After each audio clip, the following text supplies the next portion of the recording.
শেষ করে যাই। এই শেরওয়ানিটার দাম 12,000 টাকা। জি জি জি বুঝলাম না। এই শেরওয়ানিটার দাম 12,000 টাকা। প্রথমে ভাড়ায় একটা শেরওয়ানি আনা হয়েছিল। যাক, আমরা সত্যি কথা বলি, আপনারা হয়তো জানেন এই বিষয়টা যে শুটিংয়ে অনেক সময় ভাড়ায় ড্রেস আনা যায়।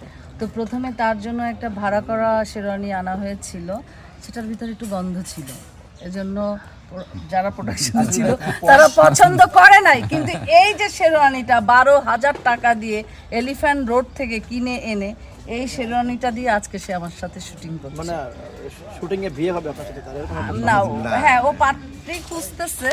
সো ফিনিশিং কি হয় এটা কি হয়, ডিরেক্টর হ্যাঁ, এটা ডিরেক্টর জানে। আচ্ছা আমি আরেকটা কথা বলে দিই, এই যে শেরওয়ানিটা আমি পরছি, আমি কিন্তু শুটিং শেষে বলছি শেরওয়ানিটা তুমি বাচ্চা শেরওয়ানি আবার শুট করে না, শেরওয়ানি পরলে জেলে যেতে, আমি বলি অন্য কথা, কি ভাই ভাই আবার বলেন তো কথা। শেরওয়ানি আবার শুট করে না, আমি বলি বেশ সুন্দর লাগতেছে না? এই যে শেরওয়ানিটা পরলাম, ক্যামেরায় কিন্তু চকচক করতেছে, কিন্তু বিশ্বাস করেন আমার এই শরীরে মনে হয় 2.5 থেকে 3 কেজি খালি ঘামের পানি পড়ছে। কি গরমের মধ্যে আমরা কাজ করতেছি।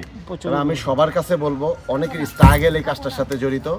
তারার দেশ যে প্রোডাকশন হাউসটা এই কাজটা শুরু করেছে, আমি বিশ্বাস করি 2026-এ একটা আলোকিত কাজ হবে, একটা রিসিভ কাজ হবে এবং দর্শকের কাছে এটা গ্রহণযোগ্য একটা কাজ হবে।